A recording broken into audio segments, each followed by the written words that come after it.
The South is very well-meaning people, very similar to the way we live here, but they've never seen people like us doing well.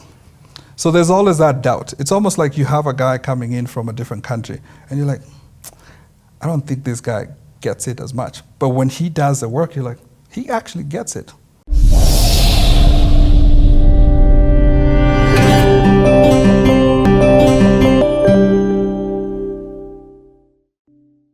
Okay, so Yes. after you graduate, Yes, you moved from Ohio. Yes. you moved to PwC. Yes. And this is in a different, so you start working at PwC before Penny? Almost at the same time. And in a different state? No, the same place, same office. She did more on the tax side, I did more on the IT audit side. But I heard you say Charlotte. Charlotte, yes, in a different state. The job was in a different state. So did you up and move? Yes, again. So Ohio. Ohio, yes, bye. We went to see a couple of friends in Charlotte, North Carolina. They lived really well. Oh, they live. Akina, Karau, Akina Drew, Pacherians were in there. Akina Absaloms, Akina, Jimmy Cow. All these people lived really well. And I was like, man, this is a good life. We can see ourselves in this environment. So we upped and they said, hey. For context, yes. where is Charlotte in this whole mix? So Charlotte, in context from Ohio, close where we lived, it's about 9 hours. Wow. Yes. So wow. It's a totally different demographic. It's the South now. Wow. But Charlotte was sort of like the second capital in terms of financial services. Every big single bank was in New York. And then number 2 went to Charlotte. So we had... was it tax friendly? Or why did the banks go there? Or it was just I think it was just resiliency. What you want to do is build, yes, everything is in New York, but you also build another hub. Okay, I get it. They also had really good schools. So Duke is close by, Wake Forest is close by, Chapel Hill is close by, NC State is close by. All those schools are some of the top schools in the country. And therefore, it was good knowledge base. At the same time, the location was good. Can I ask what pay looks like at this time? Don't worry, there's a point I'll stop asking about pay. Pay is comfortable. For both of us, it's comfortable. What's comfortable? And this to about 2006? Yes, about 2006. Probably, how much? Maybe 80, 90, late 90,000 a year. Okay, well, in Kenya we haven't got to that place where we talk about it in the form of a year. Yeah, so about 5 times 12 now, 60, about 7,000. Okay, per person? Per person, yes. Wow. Yes. Okay. But its life is expensive too. Yes, but then let's also be real now. Yes. You are a bit more comfortable. Yes, yes. Yes. Would that make you proper middle class now, America version? It makes me middle class, yes. Not upper middle class? No, middle class. Stuck in the middle of middle class. Teetering towards upper middle class. For context, what does rent look like at that time? We have a mortgage. So mortgage is about $4,000. We had a really nice small place. Wow. Yes. So $4,000. We have 2 cars. Maybe each one of them you're paying. Okay. 800, 900, then you have insurance. All these things add up. You got credit, bro. You got credit. Yes. You see how the story is progressing. Yes. All these things add up to a point. Plus, you're studying people back home. I was going to ask about that. Okay. So, with this space and expectation becomes now, in fact, from the moment you enter a plane, yes, the expectation is yes. There's mtu amekufa, mtu ni mgonjwa, but also just thank you, Dad. Here is supporting your parents. Yes. And it's important for us to be able to do that once in a while. We also recognize that they don't have the means. So from early 2000, biashara has gone down. I think Kibaki came in and opened up more entrance into the hardware business. The whole thing about going back from everything was in being ran from Nairobi, then everything was decentralized into the different counties, also resulted to something slightly different for the hardware stores. So life was different. Okay. So when my parents were getting stuff maybe from UK, people were getting stuff from China for a lot cheaper. So ni tap, unauza bulb, unauza, 45, mtu anauza 27. Yep. There's no way you're going to compete. Yep. And that's where my parents needed to also shift their perspective. But they're a little bit older now. Yep. Yes, so they're still stuck up. Miss Usibal, Biango less than that. Yeah. So there's a little bit of that, rigidity. But I needed to answer your question, help my parents and help other people as well. Yeah. Yes. And there's also probably your wife's parents as well. Yes. Yes. Yes. They're good. Or maybe not. Yes. Maybe I need to find out. You guys. Yeah. Yes. Okay, but yes. What I mean is there's added responsibilities beyond your nuclear family. Yes. There's added responsibility, yes, beyond that. Okay, let's move to Charlotte. Explain more about this. Yes. Charlotte was a good experience. It was a lot of hard work. PwC is tough. In any environment. PwC reminded me so much of Arthur Anderson. You needed to be on top of your game all the time. But it taught me a lot. It taught me how to make sure that at least I'm differentiating myself the right way, less activity-driven differentiation, more of the impact. It taught me how people... Just break that down. It sounds nice what you're saying, but I'm trying to understand from a layman perspective, what does that look like? How are you differentiating yourself from impact? Yes. So, let's say you're assigned to a client and you've been told to do this audit in 90 days. You've been told to do an engagement in 90 days. What was important is not, hey, I have this team and I have all this back and forth. What you do, you optimize that. You say, how many senior managers do I need to do this effectively so that I can get to the finish line more impactful? I've been given, let's say, 300,000. What impact looks on the other side is good quality product at a lesser price, 250. So focusing on the skills to strategize, how you can fine tune the ingredients of making an impact. What does success look like in this environment is 250 good quality product. Then with that, it's less activity driven, because in the past, the focus sometimes is like, hey, we'll have all these people, we'll have a specialist coming in. All that dynamic, I delegated down. And then focused on making sure that if there's any roadblock, I'm taking it out. If there's any strategy that needs to be focused on, I'm focusing on that. If there's any vision that I need to create for the team at a point in time, I'm creating that. Yes. What kind of clients are you working with now? Because now you're with the big boys. Yes. Bank of America was one of them. Oh, nice. Yes. Are you the one who pitched to them? Or you already found them as a client? Yeah, I've already found them as a client. So you're joining. So there was a couple of mergers that were happening. Merrill Lynch, that happened at the crisis. There's also the merger of Countrywide.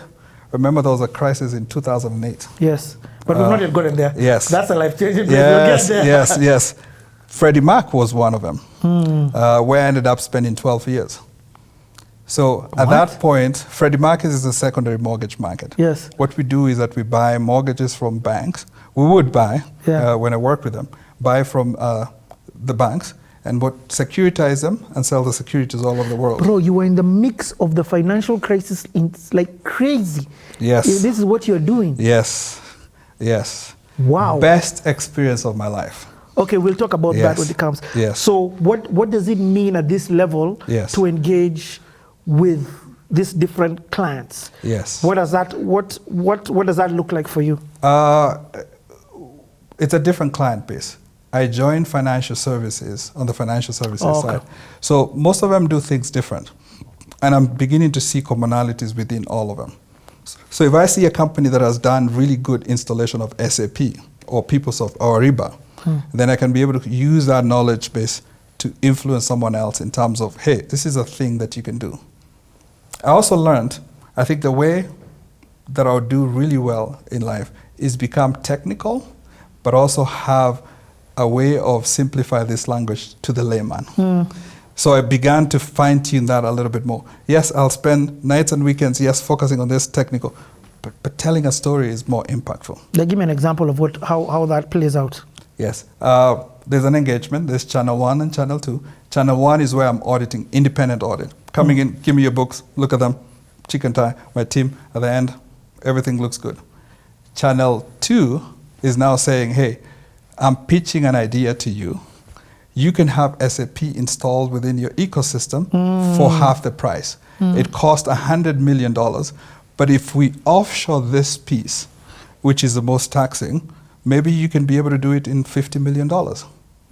Yes. So it's a lot more selling and expectation to sell.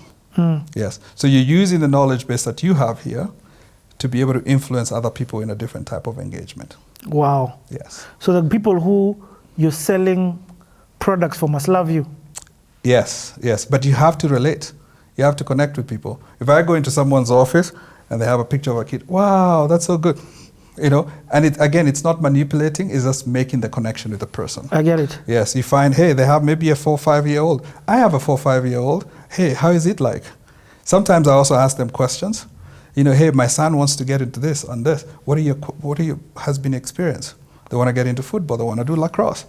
What's your experience with this? And they're like, hey, do this. Sometimes you have a conversation for like 20 minutes on this. Yes. And then the work is the 5 minutes or 10 minutes left. What does the dynamic of race look like in this space?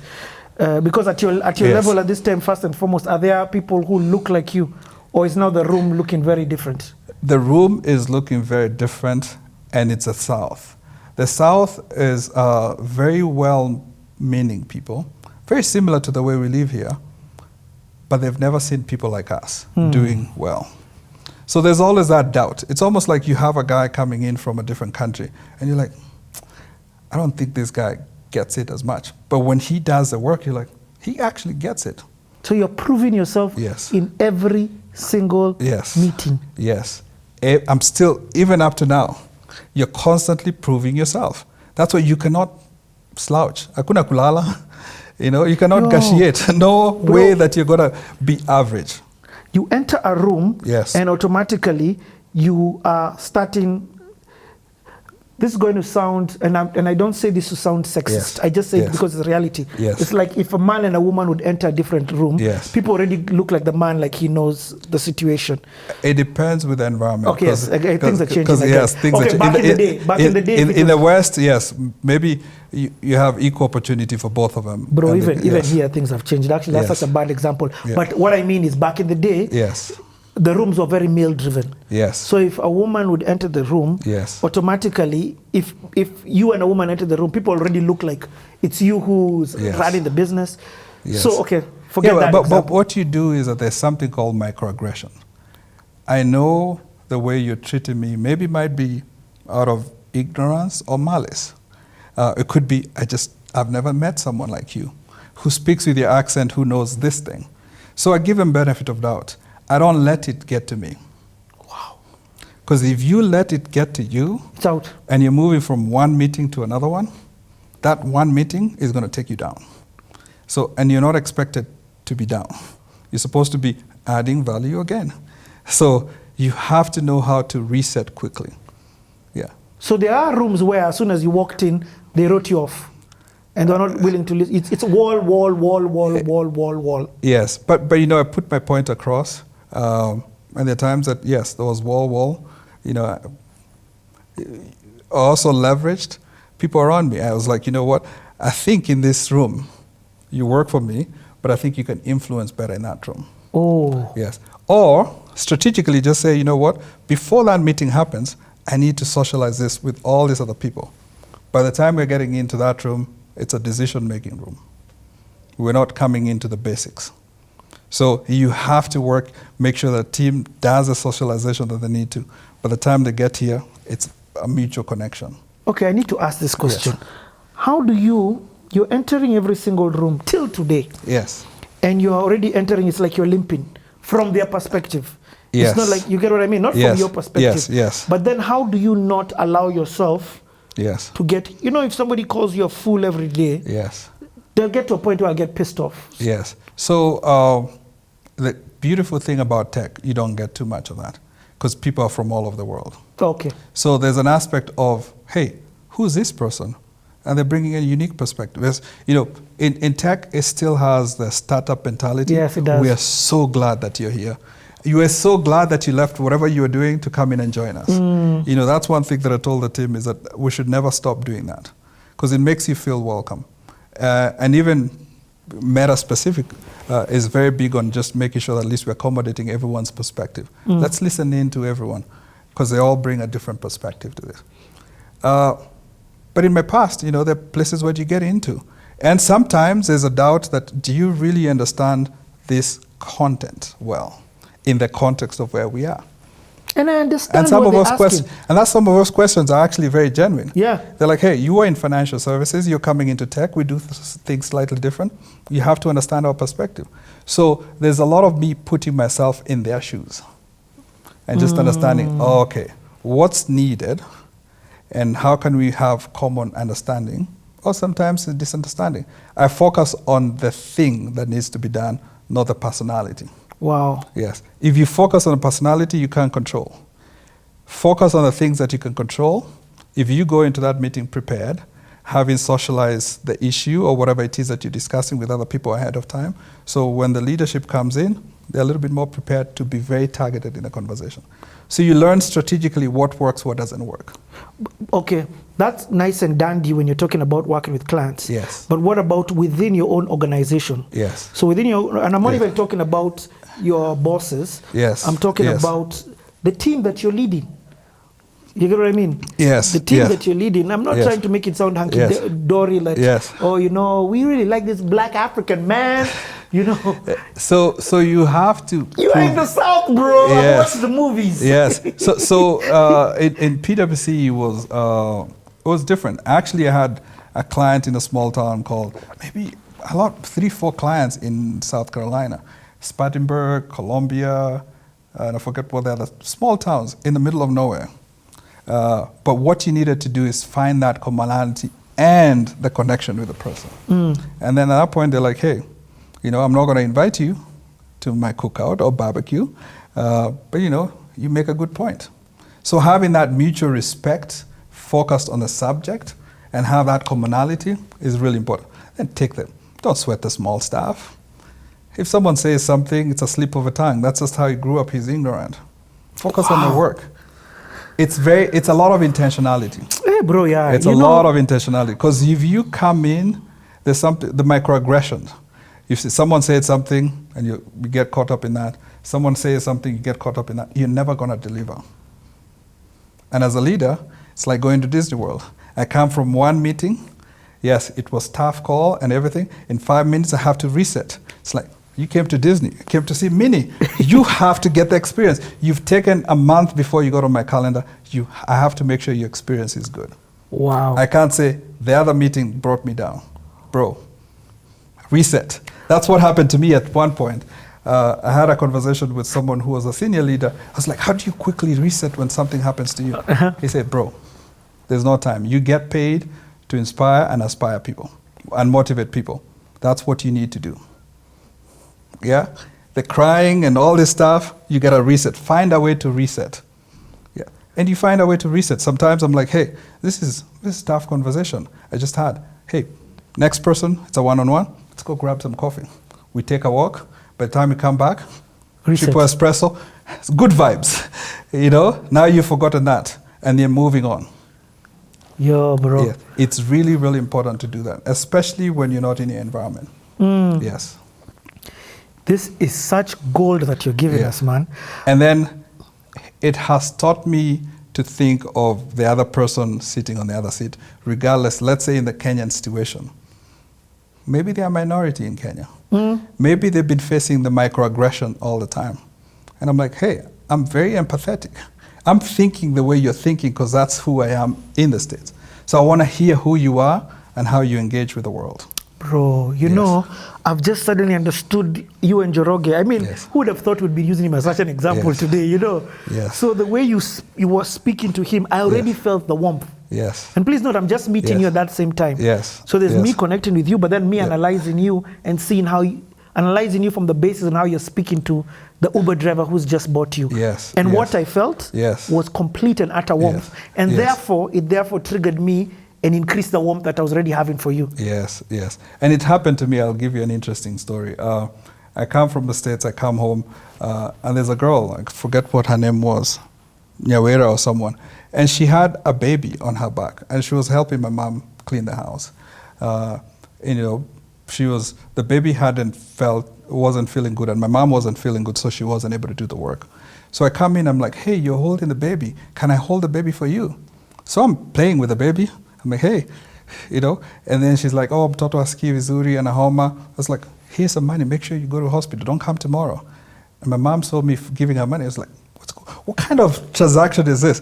I'm like, I'm just being good to another human being, regardless of what level of status she is in. It's fine. If Penny ever found me doing the same thing, we'd be like, thank you for being a good human being. So you learn to humanize people and environments, because I've been on the other side. Wow. Yes. At this time, what's your goal? In fact, you know what? Yes. Let's take a few minutes. I want to see what your motivation is for working so hard at this time. Because it just sounds like you've entered the middle class and things are not too bad. Yes. Yes. You're not running away from poverty, or maybe you still are. Yes. So let's take a few minutes break. We'll be back.